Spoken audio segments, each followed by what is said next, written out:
Vous, moi, nous surfons tous sur Internet. Et à chaque page consultée, nous laissons des traces. Les produits qui ont attiré notre attention, mais aussi notre nom, notre date de naissance, notre email et parfois bien plus.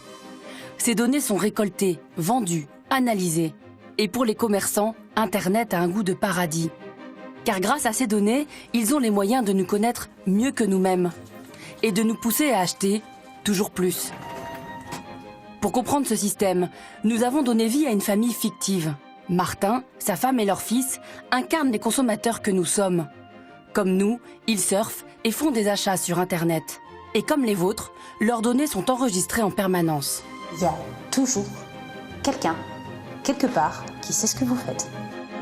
Si nous sommes espionnés, c'est que nos données valent de l'argent. Grâce à elles, certaines entreprises mondialement connues sont même devenues multimilliardaires. C'est une grosse source de revenus pour Facebook, c'est la principale, c'est quasiment la seule d'ailleurs. Car malgré ce qu'ils prétendent, les réseaux sociaux ne sont pas gratuits. Le prix est souvent cher payé par des utilisateurs qui ignorent à quel point on peut utiliser leurs données personnelles sans qu'ils le sachent. Nous avons emmené Martin à la rencontre de ceux qui analysent, vendent, utilisent ces informations. Certains ont décidé de nous expliquer comment ils utilisent nos données. D'autres ont refusé toute interview. Et concernant ces données, où sont-elles conservées? Ce n'est pas quelque chose que je peux commenter. Une nouvelle ère a commencé.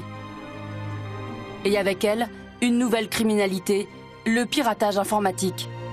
Orange, Domino's Pizza, Sony, les serveurs de toutes ces entreprises ont déjà été piratés et ce sont peut-être nos données clients qui ont été dérobées. Alors à qui profite ce marché de la donnée? Le consommateur, dont les informations nourrissent le système, sera-t-il perdant ou gagnant? On n'arrête pas le progrès. Plongez au cœur du Big Data Business.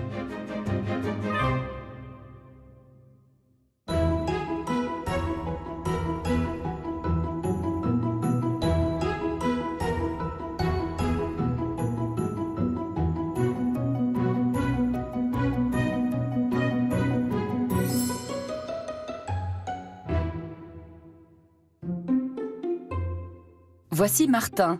Il a 38 ans et habite en région parisienne avec sa femme Julie et leur fils Paul, 8 ans, sans oublier leurs 2 chiens et leur chat. Dans 2 jours, Julie va fêter son anniversaire. Martin doit lui trouver un cadeau au plus vite. Comme Julie a l'air un peu fatiguée ces derniers temps, cela lui donne une idée. Il va lui offrir un transat pour qu'elle puisse se reposer dans le jardin. Mais il sait que Julie est très attentive à la décoration de sa maison. Il s'agit donc de choisir une chaise longue qui corresponde à son style.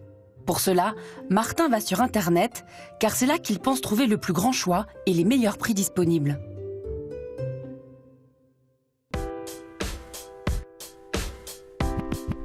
En consultant les différents modèles de transat, à chaque clic, Martin laisse aussitôt des traces de sa navigation. Ces traces s'appellent des données, et elles sont immédiatement enregistrées par le site en question. Toutes ces données nourrissent le Big Data.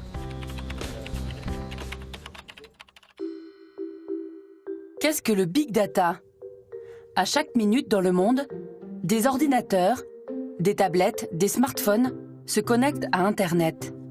Chaque tweet, post, email, géolocalisation constituent des données.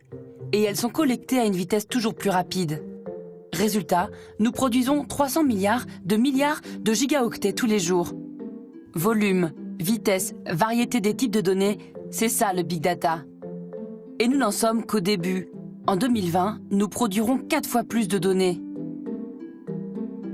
Aujourd'hui, le volume annuel des données que chaque foyer génère tient dans 130 iPhones contre 636 en 2020. Toutes ces données, il faudra les faire circuler, les stocker et surtout les exploiter. Nous allons devoir nous y faire. Les data sont le pétrole du 21e siècle. Et nombreux sont ceux qui se bousculent pour profiter de cette nouvelle révolution industrielle. Martin a effectué ses recherches sur le site de l'un des plus grands commerçants Internet français. À sa tête, Olivier Mathieu, le cofondateur. Tu vois la taille du truc quand t'enlèves ça. Conserver les données de la recherche effectuée par Martin, c'est ce qui va permettre au site de lui proposer des transats à chaque nouvelle connexion. Bonjour. Bonjour. Donc, je vous présente Martin. Salut Martin. Qui en fait est donc un consommateur qui cherche en ce moment des chaises longues pour son épouse. Il a fait des recherches sur votre site. Et qu'est-ce qui se passe en fait pour lui, pour ces données sur votre site? On utilise les informations qui sont finalement laissées par Martin pendant sa navigation de façon à ce qu'il puisse retrouver ensuite des produits qui soient en relation avec son centre d'intérêt du moment, qui est par exemple les chaises de jardin. Des vitrines qui s'adaptent aux clients, c'est possible grâce aux données. Car il faut éviter aux clients de se perdre parmi les 270 millions de produits disponibles. Martin sera donc orienté directement vers le rayon Transat, comme dans une boutique réelle. D'un client à l'autre, la page d'accueil du site ne propose donc pas les mêmes produits. Là, typiquement, je suis sur la page d'accueil de Price Minister. J'étais allé voir un jambon ou du champagne. Enfin, j'étais voir différentes choses.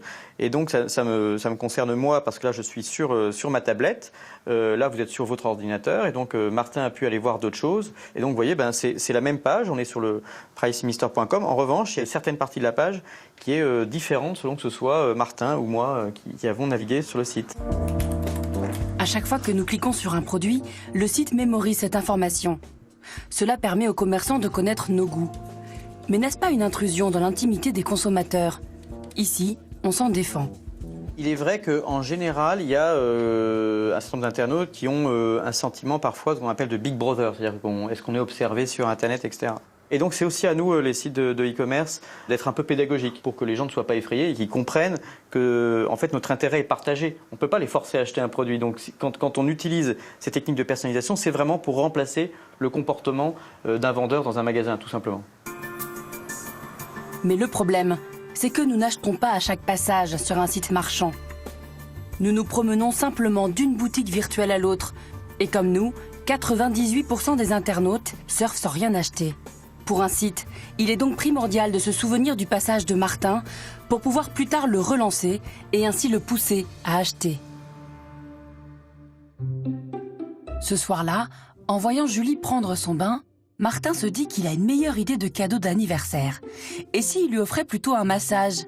C'est bien ça, un massage. Ça lui permettra d'avoir son petit moment à elle et de se relaxer. Martin se rend discrètement sur Internet et découvre un site avec des centaines d'offres de massage. Mais Martin craint que sa surprise ne soit découverte par Julie. Il referme donc son ordinateur précipitamment avant d'avoir pu acheter son chèque cadeau. Le site sur lequel Martin a cherché un massage pour Julie a été créé par Valérie Abessera. Bonjour. Bonjour Valérie Abessera, Balinéa. Donc je vous présente Martin. Il a fait quelques recherches faites sur votre site. Il a cherché un cadeau pour sa femme. Oui. Donc je veux savoir si c'était important pour vous en fait de garder sa trace. Oui. Martin. Viens Martin. Sur ce site, 4% des internautes réservent directement un soin. C'est un bon chiffre, mais pour Valérie Abessera, ça n'est pas suffisant. Alors pour augmenter ses ventes, elle utilise les traces de navigation de ses visiteurs. En connaissant leurs produits préférés, elle améliore son site. Et en conservant leurs données, elle pourra plus tard leur envoyer de la publicité. Alors en fait, c'est important pour nous de garder une trace du fait qu'un individu est venu sur le site et a recherché un soin en particulier qu'il avait l'intention d'acheter. Moi, c'est ça qui m'intéresse. C'est important en fait pour pouvoir justement optimiser ce qu'on appelle ce fameux taux de transformation, qui est le pourcentage d'internautes qui vont aller au bout du process et qui vont réserver après être venus sur le site. Donc pour pouvoir effectivement optimiser ce taux de transformation, on a besoin de savoir ce que les internautes cherchent, ce qu'ils ont vu, et effectivement, sur quelle page ils sont partis. Mais comment fait Valérie pour savoir que nous sommes passés sur son site? Comment peut-elle identifier les produits qui ont attiré notre attention? La réponse tient dans un petit programme informatique appelé Cookie. Qu'est-ce qu'un cookie? Pendant que Martin surfait sur des sites internet pour trouver un cadeau pour Julie, des cookies se sont implantés dans son ordinateur. Et je ne vous parle pas de biscuits aux pépites de chocolat, mais de fichiers informatiques. Ils sont programmés pour se cacher dans le disque dur de notre ordinateur et nous attribuer un identifiant unique. Certains cookies n'y demeurent que le temps de la navigation. D'autres sont programmés pour y rester longtemps, parfois jusqu'à 10 ans. Souvent, ces cookies sont utiles aux consommateurs. Ils permettent de mémoriser un panier, la langue utilisée ou une destination de voyage, par exemple. Cela nous évite de tout retaper à chaque fois. Mais en fait, les cookies servent surtout à enregistrer toutes nos actions sur un site donné. Combien de pages ont été lues, sur quel lien nous avons cliqué, ou encore combien de temps nous y sommes restés. Et ils ne sont pas les seuls à nous traquer. Dans nos ordinateurs, tablettes, téléphones, de nombreux espions informatiques tracent nos navigations et envoient ces données à des serveurs. Ces serveurs sont tous hébergés dans des fermes de données, des data centers. C'est là que sont stockées toutes nos données collectées sur Internet. Ces data centers constituent donc des lieux stratégiques. Nous avons rendez-vous dans l'un d'entre eux, à une condition, taire sa localisation. Donc ici, en fait, c'est un centre de stockage des données, c'est ça? Je pourrais pas vous le dire, sinon je serais obligé de vous tuer. Comment ça? C'est très sécurisé comme endroit, c'est ça? Oui, quand même. Ouais. Vous avez déjà une première protection avec un ensemble de barrières infrarouges. Et le site est également sécurisé par une vingtaine de caméras qui filment en permanence. Badge, empreinte digitale. Ce que le data center protège jalousement, c'est cette salle. Ici, des milliers de câbles en fibre optique font arriver des millions de données à chaque milliseconde. Dans ces machines sont stockées chacune de nos actions sur Internet. Nos navigations, tous nos mails, chaque photo que nous avons pu envoyer.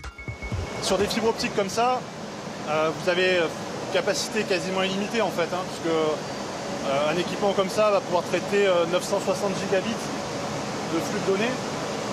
Ça représente l'équivalent de la consommation ADSL d'une ville comme Toulouse par exemple. Ah oui, d'accord. Voilà. Ah oui, d'accord. C'est-à-dire que là, il y a la ville de Toulouse qui peut passer en permanence, quoi. Quasiment, ouais. Ah ouais, d'accord. Dès leur arrivée, les données passent dans des serveurs informatiques.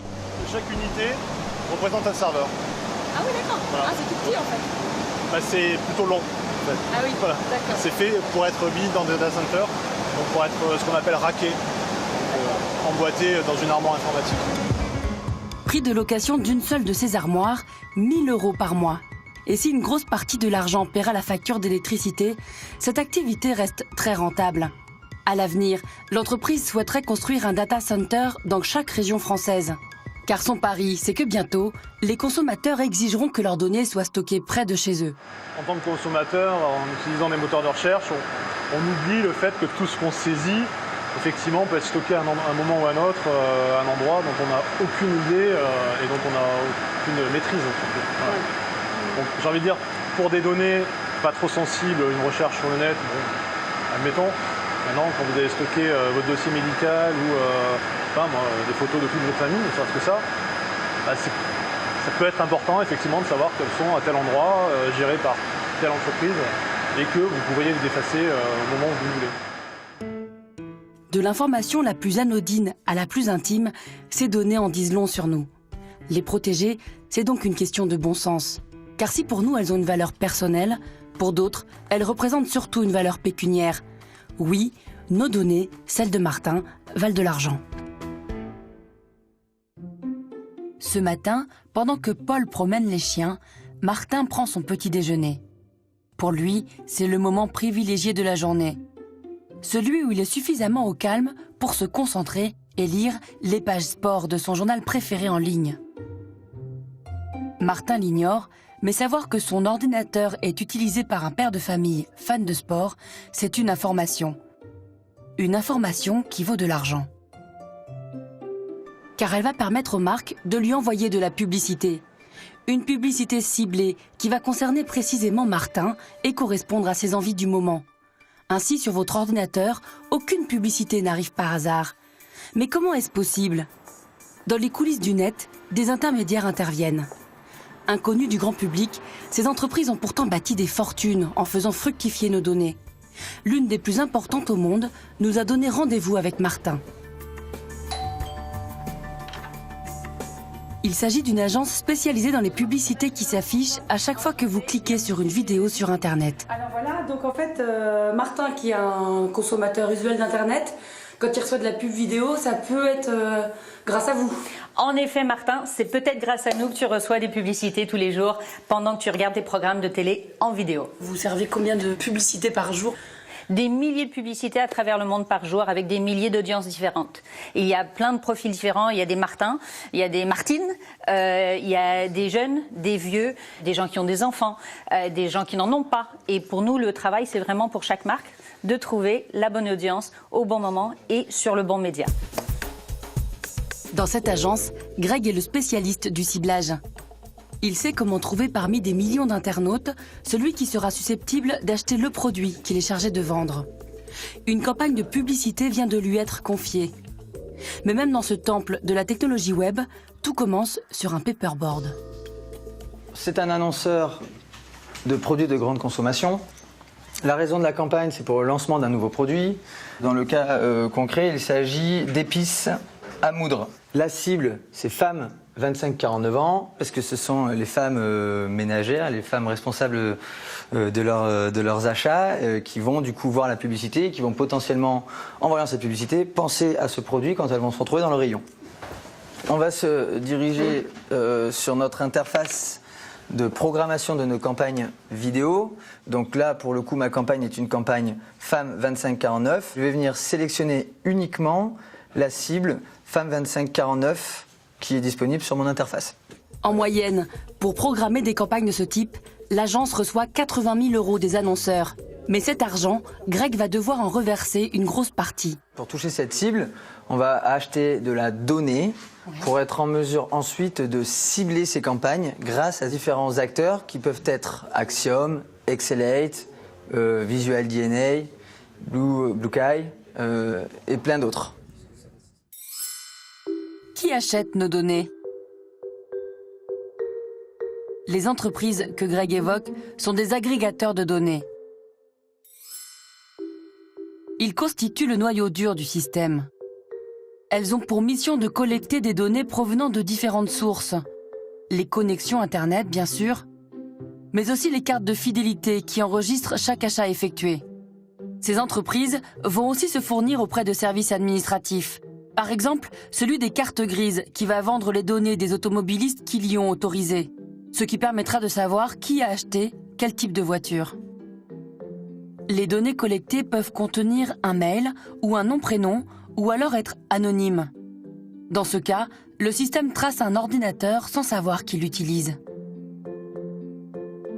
Tout l'enjeu pour ces agrégateurs de données, c'est de les compiler, les recouper afin de les faire parler. Par exemple, pouvoir identifier que derrière cet ordinateur, la personne en train de lire les pages sport est une femme, mère de famille, cadre supérieur habitant la région parisienne. Ensuite, ces données sont vendues sur un marché. Elles sont vendues par pack de 1000, de 10 centimes à plusieurs dizaines d'euros. Et plus ces données permettent un profilage précis de l'internaute, plus elles valent cher. Au même moment, sur le même marché, les sites internet vont vendre leurs pages d'espace publicitaire disponibles. Le vendeur d'épices va alors demander à Greg d'acheter les bonnes pages de publicité pour les envoyer à toutes les Julie, et tout cela le temps qu'une page internet se charge, c'est-à-dire en quelques microsecondes. C'est plein de petits échanges et qui se font en millisecondes pour une prise de décision. Quand j'ai un utilisateur qui se retrouve sur Dailymotion, qui est cet utilisateur et quelle campagne je vais lui mettre. Du coup, est-ce que si c'est un garçon, je vais plutôt lui mettre une campagne à typologie masculine. Si c'est une fille, je vais lui mettre une campagne qui cible les femmes. Là, par exemple, je suis sur le site de Dailymotion. Si tout se passe bien, normalement, je ne devrais pas avoir de publicité puisque je ne réponds pas à la cible. En revanche, si on va sur l'ordinateur de ma consoeur Marie qui est derrière, là, pour le coup, en revanche, là, j'ai une publicité. Et ça change tout.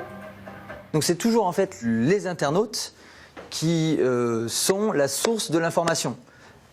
Parfois ils le savent, parfois ils ne le savent pas forcément.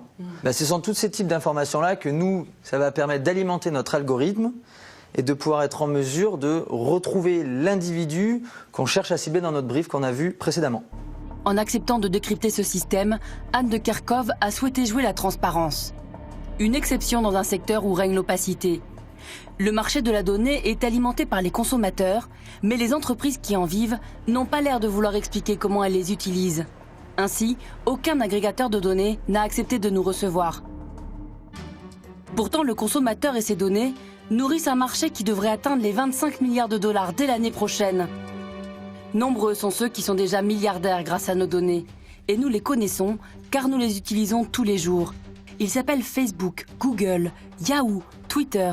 Nous leur fournissons volontairement une mine d'informations sur notre vie. Ils ne nous font pas payer leurs services, mais vous allez le voir, si c'est gratuit, c'est que c'est nous le produit. Ce soir chez les Tédol, Julie a une surprise pour Martin. Elle lui annonce qu'elle attend leur deuxième enfant.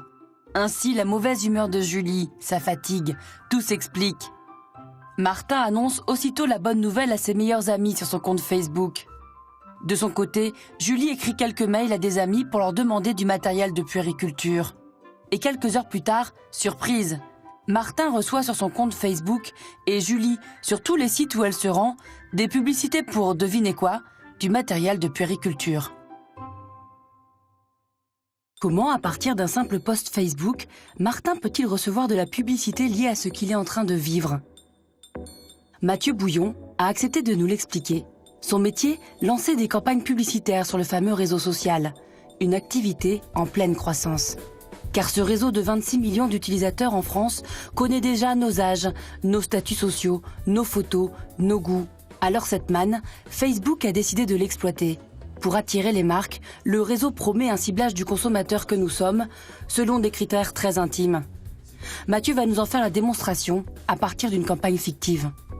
On a un produit à mettre en avant, c'est un sac à langer, mais ce qu'on trouve intéressant dans ce sac à langer, c'est qu'il est plutôt masculin, plutôt sport, qui change un peu des sacs à langer un peu moches qu'on a l'habitude de voir. Donc on se dit, potentiellement, prenons un petit peu le propos à contre-pied et parlons aux jeunes papas ou aux futurs papas. Là, en ciblage, on est sur des 20-50 ans en tranche d'âge. On va cibler des hommes et on peut cibler dans Facebook futurs parents. Et on a rajouté des centres d'intérêt parce qu'on se dit, si on veut être vraiment très précis, ce sac va parler à un futur papa qui a une sensibilité mode. Et là, on a par exemple ciblé produits de luxe, boutique, shopping en ligne, parce qu'on est pour un e-commerçant, et on voit qu'on a ciblé là 540 personnes sur Facebook et pas plus. 540 personnes sur 26 millions d'utilisateurs en France. Pour Mathieu, la cible est atteinte. Une technique très efficace. Pour 1 euro investi en publicité, les marques pourraient espérer 50 € de chiffre d'affaires. Alors elles sont nombreuses à faire ce pari. Et le pactole du pouce le plus connu du monde ne cesse de grimper, près de 6 milliards d'euros en 2013. C'est une grosse source de revenus pour Facebook, c'est la principale, c'est quasiment la seule d'ailleurs. Mais comment le réseau fait-il pour profiler ses utilisateurs? Même Mathieu, lui qui achète de nombreux espaces publicitaires sur le réseau, n'a pas de certitude. C'est un peu une boîte noire côté Facebook, mais ce que Facebook nous dit sur le sujet, c'est que Facebook met en rapport plusieurs éléments. Par exemple, si Martin a liké une marque de luxe, il va remonter là-dedans. Si Martin a beaucoup, sans avoir liké une page, mais engagé autour de posts de grandes marques de luxe, Facebook va se dire, ce profil a une affinité pour ce type de marque. Et donc, il va le marquer comme étant affinitaire au luxe. À de nombreuses reprises, nous avons voulu interviewer Facebook pour savoir comment ils utilisent nos données. Nous avions même fait le voyage avec Martin, mais nous n'avons jamais obtenu de réponse. Et chez les autres géants du secteur, c'est la même omerta. Quelqu'un peut me recevoir? Non, il n'y a personne. Et pourtant, eux aussi utilisent nos données. Nous avons fait une expérience avec Martin. Il a simplement envoyé un mail à quelques amis où il raconte vouloir acheter une voiture. Et quelques jours plus tard, ces publicités se sont affichées sur son ordinateur. Après enquête, nous avons découvert un système qui fait froid dans le dos. Google scanne les mails de ses 500 millions d'utilisateurs dans le monde. Le but est d'identifier des mots-clés et envoyer de la publicité ciblée. C'est écrit noir sur blanc dans les conditions d'utilisation. Mais curieusement, c'est en anglais. L'entreprise n'a pas traduit. Mais au-delà des mails, quelles données utilisent exactement le moteur de recherche préféré des Français? Par exemple, si Martin tape le mot diabète, comment être sûr que Google ne transmettra pas cette information confidentielle à une compagnie d'assurance qui pourrait lui faire payer plus cher sa cotisation? Le géant du net garde ses secrets pour lui. à tel point qu'il a été condamné récemment en France pour violation de la vie privée. Sur Internet, nous sommes donc des consommateurs traqués. Et aujourd'hui, il est presque devenu impossible d'y échapper. Pour nous retrouver sur la toile, de nombreuses technologies se développent. Dans ce domaine, certaines start-up françaises sont à la pointe. L'une d'entre elles se trouve dans le sud de la France. Dès qu'il a une petite pause, Alain Fortune profite du soleil d'Aix-en-Provence et consulte son smartphone. Aujourd'hui, il s'est mis dans la peau d'un client Internet. Là, je me balade dans les produits, j'ai trouvé une table basse, enfin c'est une console qui est assez jolie, dans une gamme qui s'appelle Alanis, et donc je regarde un petit peu tout ce qu'ils ont à proposer. Alain Fortune teste une technologie qu'il a développée. Elle va permettre au site qui propose la table de lui renvoyer, plus tard dans la journée, une publicité précisément pour cette table, même sur le site de son journal préféré ou sur sa page Facebook. Une nouvelle manière de suivre le client et donc de l'inciter à acheter.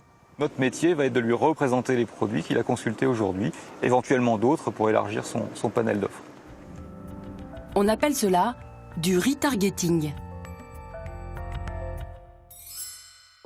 Il y a quelques jours, Martin avait cherché un transat sur Internet, mais il n'était pas allé au bout de son achat.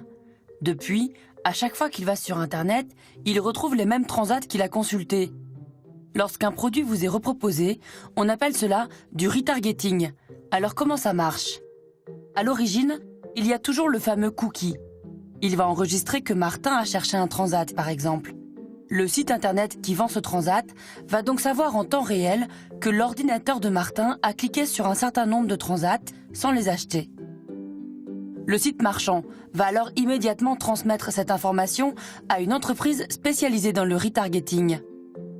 Cette entreprise possède des formules mathématiques qui lui permettent de retracer des identifiants de connexion. Ainsi, dès que Martin va se connecter sur Internet, elle va repérer son ordinateur, faire le lien et lui envoyer une publicité pour les transats. Si Martin clique sur le lien, alors le site Internet de vente de transats versera quelques centimes à l'entreprise de retargeting. L'entreprise de retargeting a un défi technologique très difficile à relever. Elle doit en temps réel, sur des millions de recherches, être capable de renvoyer de la publicité sur les bons ordinateurs.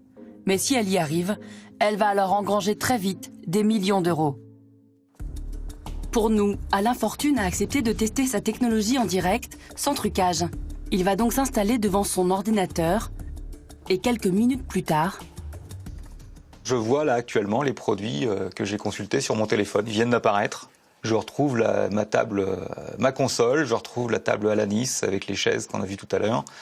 Moi, je trouve ça assez miraculeux que les algorithmes, à partir des données qu'on collecte, qu'on me retrouve et qu'on me propose un produit qui est pertinent. Moi, je trouve ça plutôt sympa.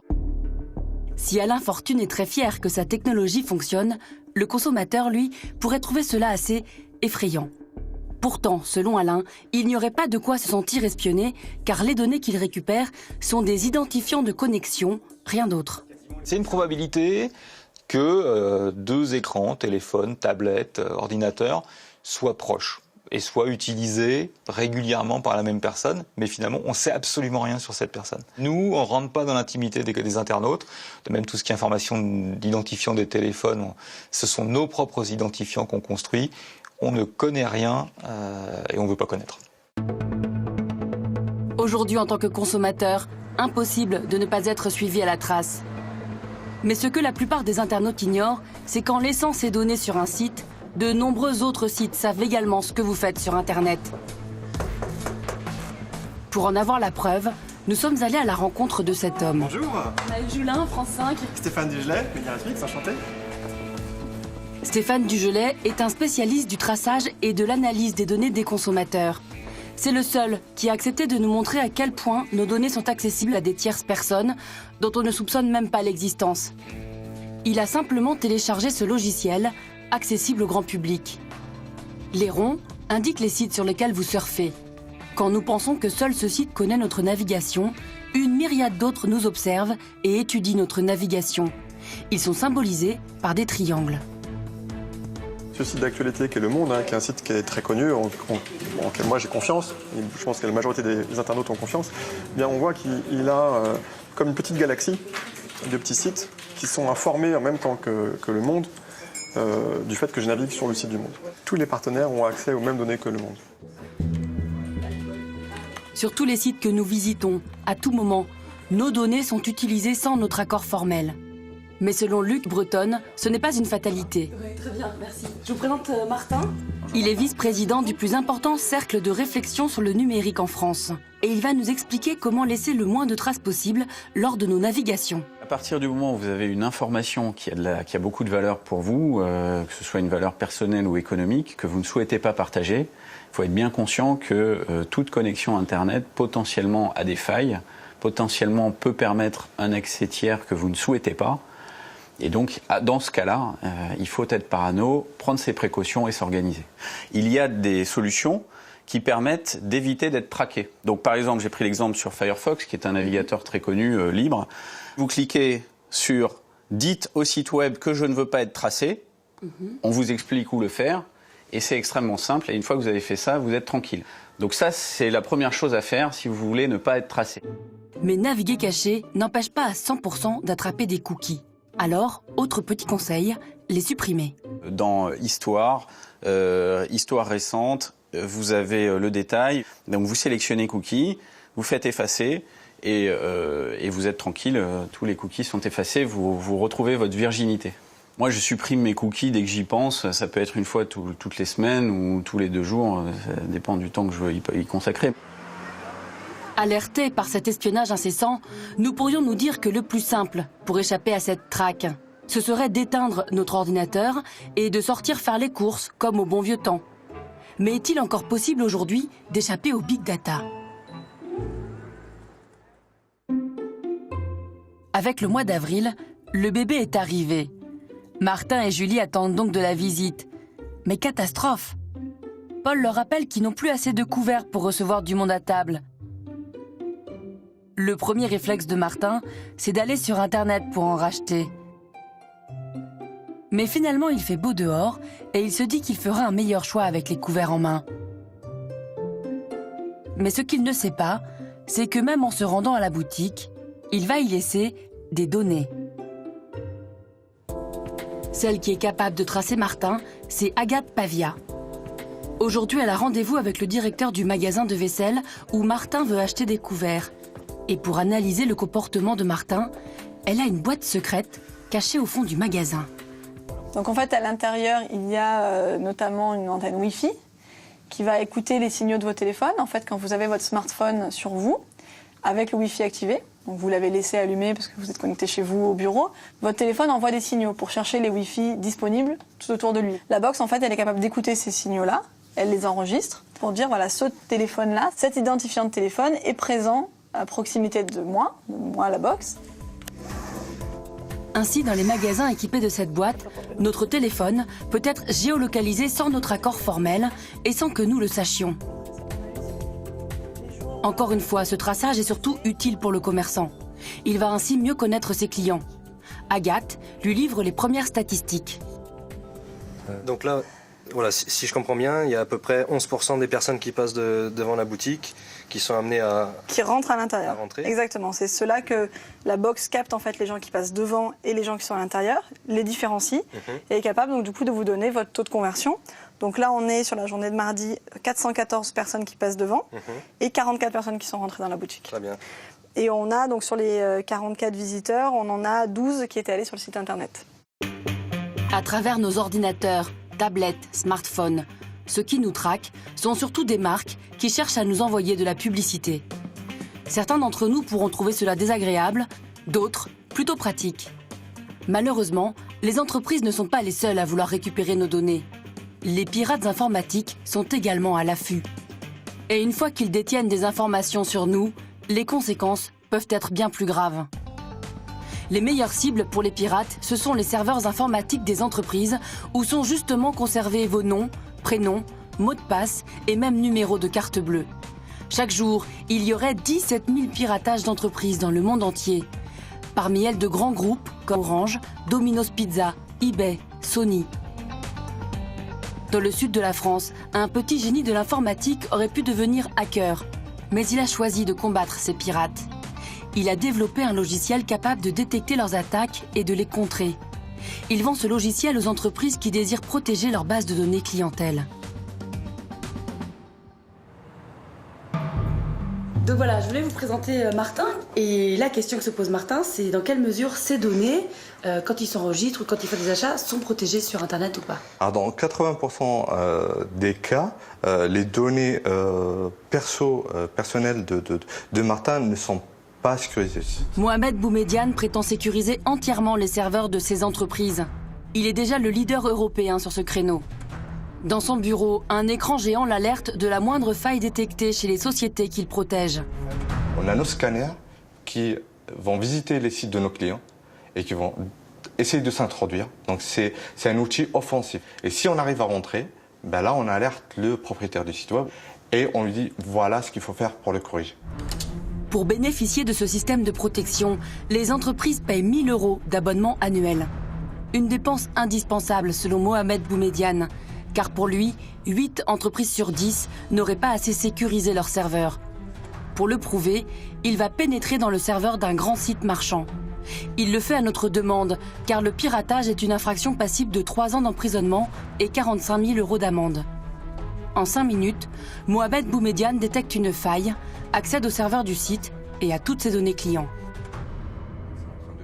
En gros, on a accès comme le propriétaire du site web. Donc on peut vraiment tout faire. Donc là, on est en train de récupérer les données utilisateurs. Donc qui pour nous sont illisibles, mais vous, qu'est-ce que vous y lisez? Alors là, il y a leur nom, prénom, civilité, adresse, email, date de naissance et le login et le mot de passe.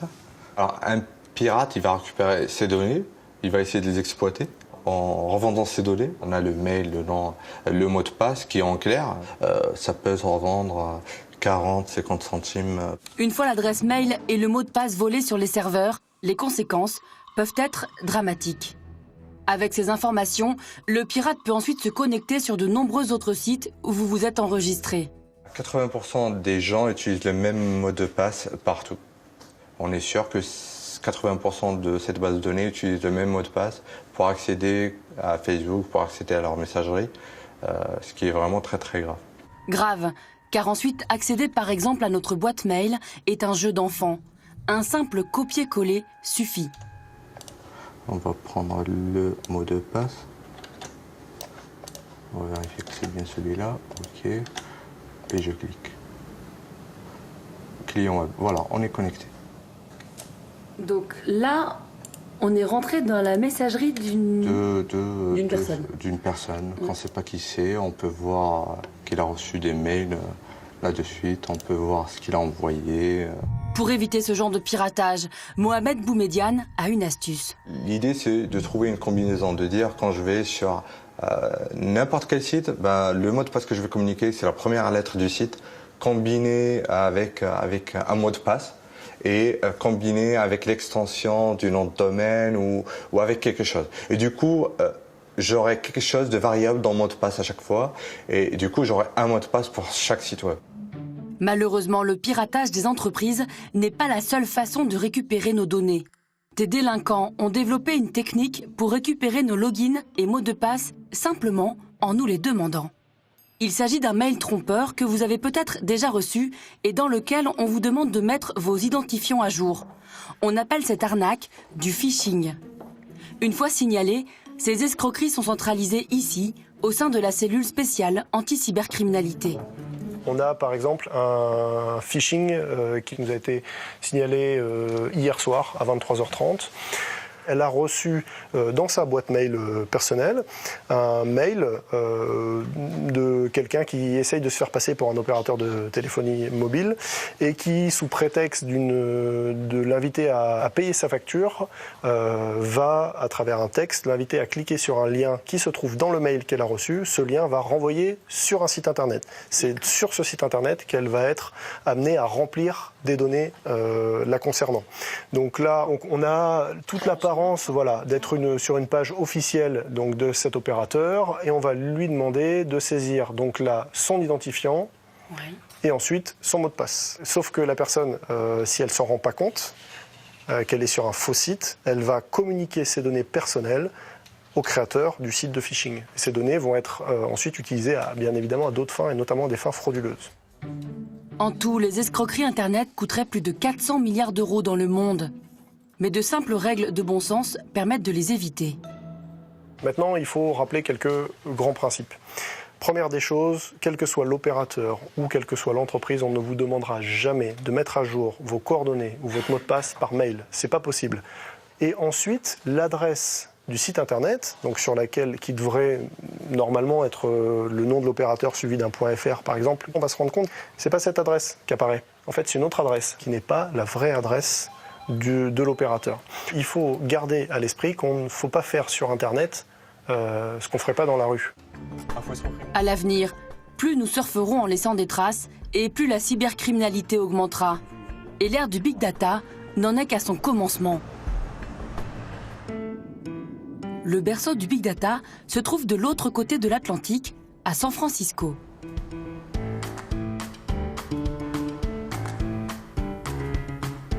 Cette ville est au cœur de la Silicon Valley, le berceau de géants du big data.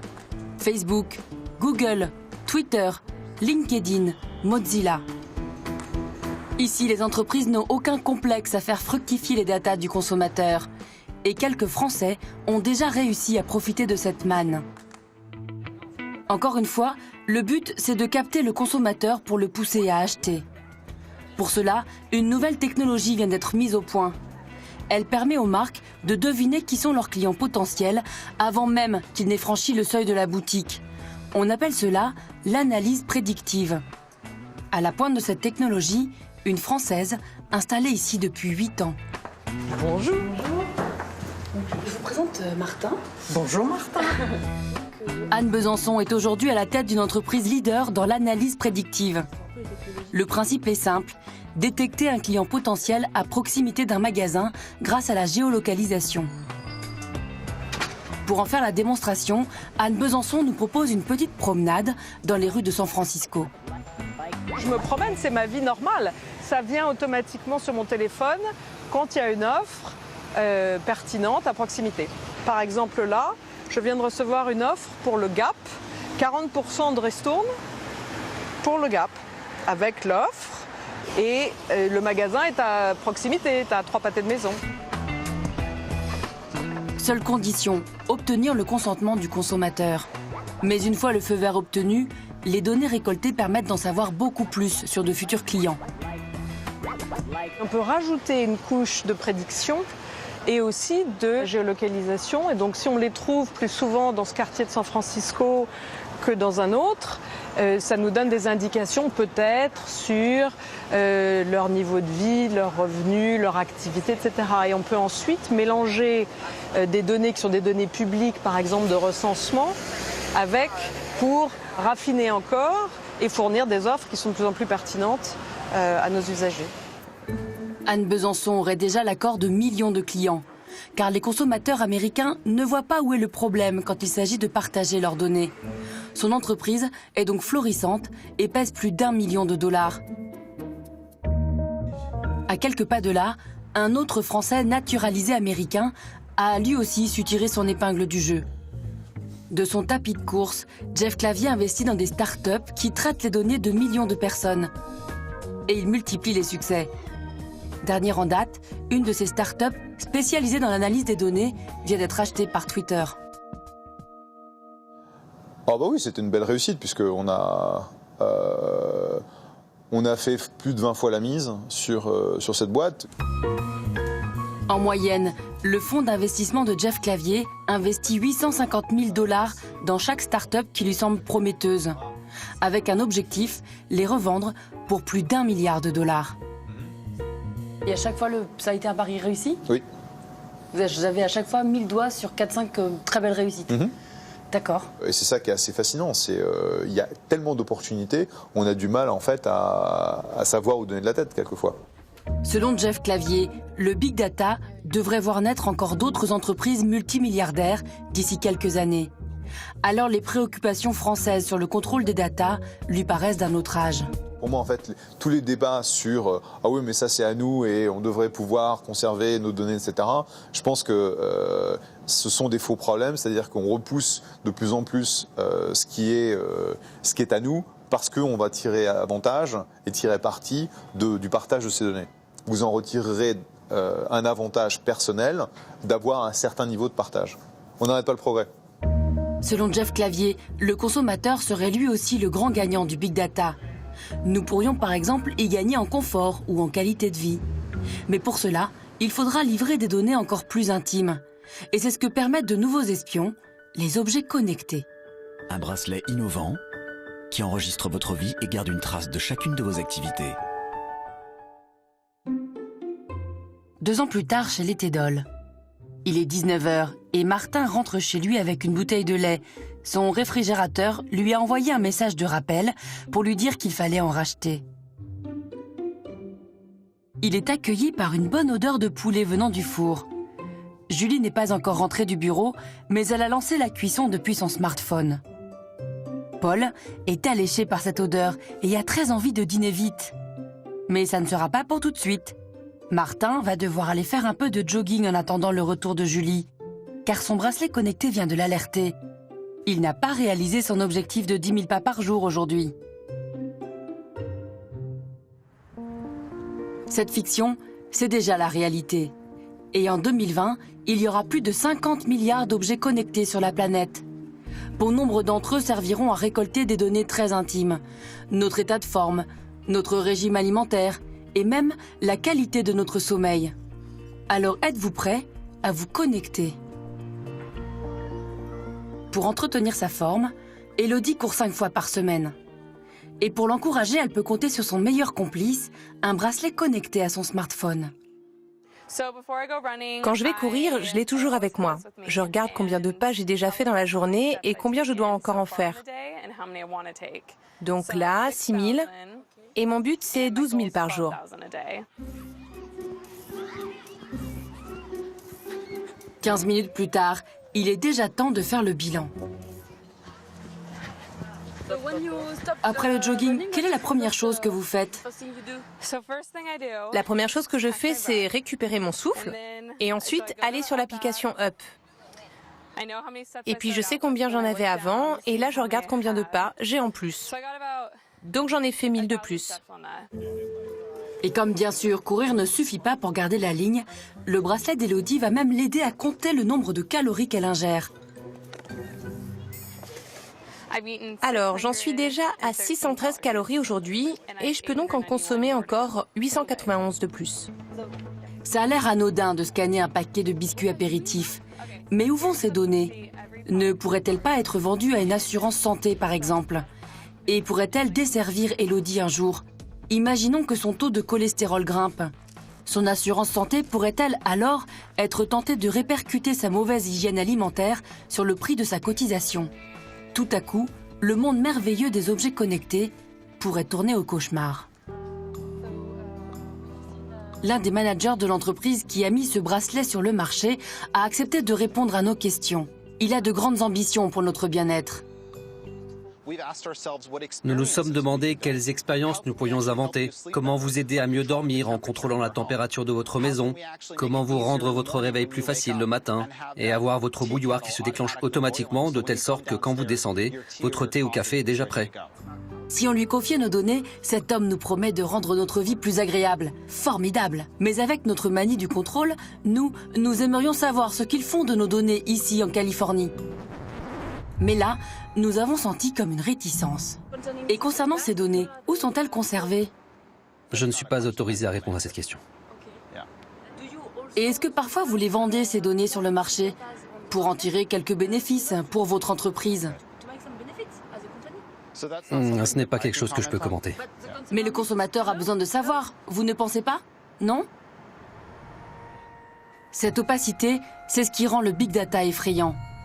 Mais pour éviter que nos propres données nous échappent, certaines personnes sont déjà en train d'organiser la résistance.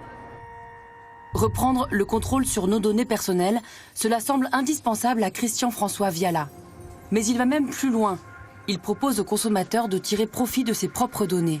Bonjour, donc je vous présente Martin, qui, d'après ce que j'ai compris, ici, pouvait reprendre le contrôle de ses données personnelles en fait. Effectivement, ces données personnelles étaient aspirées, récoltées gratuitement, et puis des sociétés, des dizaines de sociétés les revendaient très cher. C'est un peu comme si des dizaines de sociétés, agences immobilières, venaient louer votre appartement sans vous le dire à qui, et sans jamais rien vous reverser. Et à un moment donné, pour les données personnelles, c'est exactement ça. Et à un moment donné, vous dites stop. Et l'objectif, c'est de vous redonner un titre de propriété, comme sur un terrain dans le pétrole, où vous allez pouvoir puiser vous-même et effectivement exploiter vos données personnelles, comme certains aux États-Unis exploitent le pétrole. Sur ce site internet, le consommateur va pouvoir entrer un certain nombre de données, de son nom, prénom, sexe, à des informations plus précises. Si une marque veut utiliser ces datas, elle devra payer quelques dizaines de centimes, qui seront ensuite reversés au consommateur. Je vais prendre l'exemple mode, parce que Martin aime bien être habillé. Diriez-vous que vous avez les pieds plutôt fins, normaux ou larges? Alors, fin. Alors, Martin a les pieds fins. Et là, je valide. Et hop, votre profil augmente directement. Et au moins, c'est un avantage pour la marque qui pourra effectivement analyser ces informations et proposer des chaussures, des coupons de réduction pour des produits bien spécifiques. Dans ce système, le site paye le consommateur pour pouvoir lui envoyer de la publicité qui le concerne précisément. Mais les données restent sous le contrôle de l'internaute. Donc effectivement, si j'accepte de louer ma taille de chaussures, YesProfile va envoyer à la marque la taille. Pour la durée de la campagne, la marque, et ça c'est les règles du marketing direct, ne pourra l'utiliser que pour la période 1 mois ou 2 mois.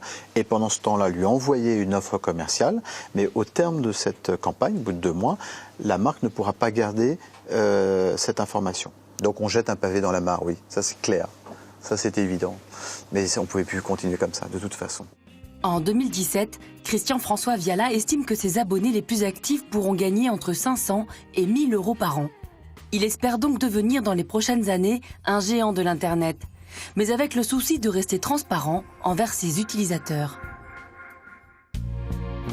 En 6 mois d'existence, Martin et sa famille ont envoyé des dizaines de mails, publié des photos, liké des amis. Et par leurs actions virtuelles, ils ont généré des dizaines d'euros de profits bien réels. Alors comme nous, Martin veut bien recevoir de la publicité pour des produits qui l'intéressent. Mais à une condition, savoir exactement qui utilise ces données, à quelle fin et pour quelle durée. En somme, simplement garder le contrôle sur sa vie.